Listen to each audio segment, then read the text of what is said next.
சண்டை வரும். உன்னாலயா என்னாலயா இல்லையா? யார் தப்பு? உன் தப்பா உன் தப்பா என் தப்பா? உங்க அப்பா அம்மா உங்க சைடில் தான் ஏதோ இருந்தது பிரச்சனை, கரெக்ட். இல்லை எங்க சைடில் தான் ஏதோ பிரச்சனை. ப்ளேமிங். மூணாவது வந்து யார் பார்த்துக்க போறாங்க? ஏன்னா யாரோ ஒருத்தர் முழு நேரத்தை கொடுக்கணுமே அதுக்கு, இல்லையா? உங்களுக்கு வந்து 6 மாச குழந்தை 1 வயசு குழந்தைய வந்து யார்கிட்ட விட்டு போவீங்க? மெயினா வருது வந்து உங்க வீட்டில் யாருக்கோ இருந்திருக்கு, நீங்க சொல்லாம கல்யாணம் பண்ணிட்டீங்க. ஸோ அதனால அந்த ஜெனட்டிக் டெஸ்ட் யாருமே பண்றது இல்லை, ஏன்னா அது காட்டி கொடுத்துரும்.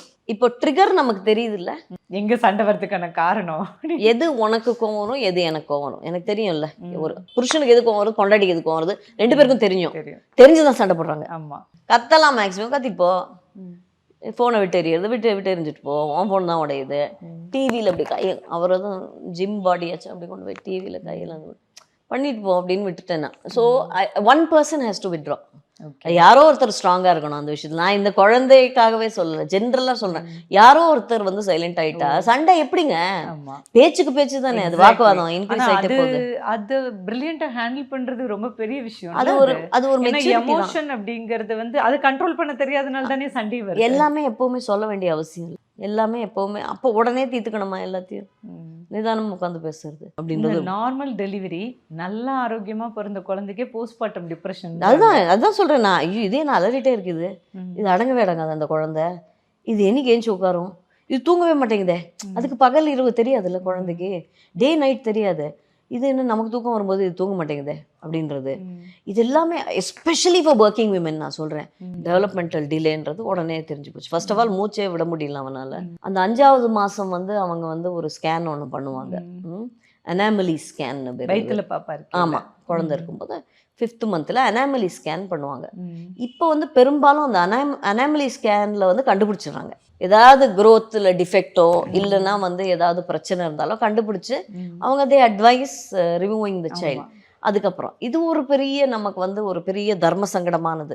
வயத்தில் இருக்கிற குழந்தைய அழிக்கலாமா அழிக்கக்கூடாதா? இது நான் அப்புறம் கேட்டுக்கிட்டு தெரிஞ்சதை இப்போ சொல்கிறேன்.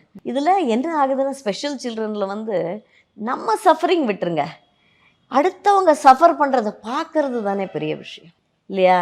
அதுலேயும் ஒரு பச்சை குழந்தை அது என்ன பண்ணியிருக்கு, why should the child suffer?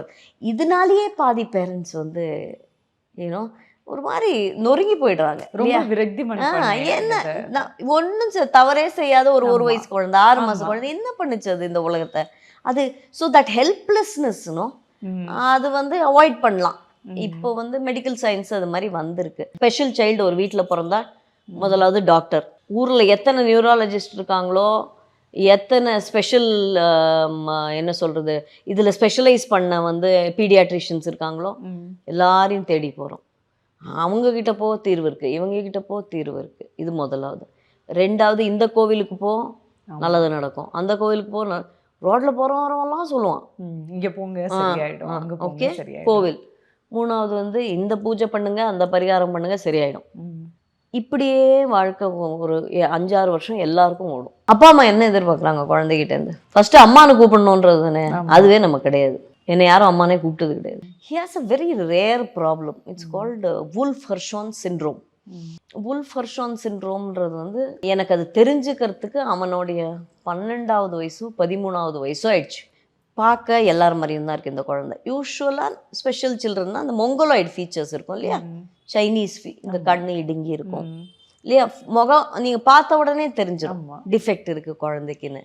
அந்த கண்கள் தான் காட்டி கொடுக்கும். மெயினாக மொங்கோலாய்டு ஃபீச்சர்ஸ் இருக்கும். அது மாதிரி கல்லோட ஷேப், ஹெட்டோட ஷேப். இவனோடது வந்து டெவலப்மெண்டல் டிலே இருந்ததை தவிர்த்து பார்க்க ரொம்ப அழகாக இருந்தான். அவனுக்கு பேச்சு வரலன்றது தெரியுது, அவனால் ஏஞ்சி உட்கார முடியலன்றது தெரியுது. அதனால் எதனாலன்னு தெரியல. ரொம்ப வருஷங்கள் neurologist eventually we did what is called genetic test. நீங்கள் இப்போ சண்டை வருதுன்னு சொன்னீங்களே, ஆமாம், நாளைக்கு உயிரோடு இருப்பானே டெய்லி இருக்கும். நான் கிட்டத்தட்ட நான் நினைக்கிறேன் இப்போ அவனுக்கு 16 வயசு, 15 வருஷம் நாங்கள் தூங்கவே இல்லை 2 பேரும். தூங்கினதே கிடையாது. எந்த இரவுமே தூங்கலைன்னா நான் இதனால இல்லை, கவலையினால இல்லை, அவனும் தூங்க மாட்டான் எங்களையும் தூங்க விட மாட்டான். எப்படி நீங்கள் ஒரு குழந்தை அழுதுகிட்டே இருந்தால் எப்படி தூங்குவீங்க? அவனுக்கு வந்து இந்த நோஸ் பிரிட்ஜ் இந்த இடம் ஃப்ளாட்டாக இருக்கும். அது பார்த்த உடனே சொல்லிட்டாரு, திஸ் இஸ் த வுல்ஃப்-ஹெர்ஷான் சிண்ட்ரோம் சைல்டுன்னு. உலகத்துலேயே ஏதோ 2000 பேரோ தான் இருக்காங்களாம். அவர் வந்து நீங்களும் காரணம் இல்லை அவரும் காரணம் இல்லை, யூ ஆர் ஜஸ்ட் அன்லக்கின்னாரு. ஓகே ஜெனட்டிக்கா யாருமே யாருனாலையும் இல்லை, அது குரோமோசோமல் ப்ராப்ளம். அந்த XY குரோமோசோம்ல ஹெட் கட் ஆயிருக்கு. தெரியறதுக்குள்ள இதெல்லாம் ஆயிடுச்சுன்னு வச்சுக்கோங்க. எல்லா கோவிலுக்கும் போயாச்சு, எல்லாம் யார் தாயத்து கொடுத்தாலும் வாங்கி கட்டியாச்சு, யாரு திருநீர் கொடுத்தாலும் வச்சாச்சு, யார் குங்குமம் கொடுத்தாலும் வச்சாச்சு, இந்த ஜோசியர்கிட்ட போ, எல்லாரும் பண்றோங்க. அத தெரியறது இல்ல, அவ்வளவுதான். அதுக்காக நாங்க பண்ணலன்னா நான் பொய் சொல்ல மாட்டேன், எல்லாரும் பட் பண்றோம். அந்த time then at one point because இவன் என்ன பிரச்சனைனே புரியலையே நமக்கு. என்ன பிரச்சனைன்னு தெரியாம எப்படி ட்ரீட் பண்ணுவீங்க?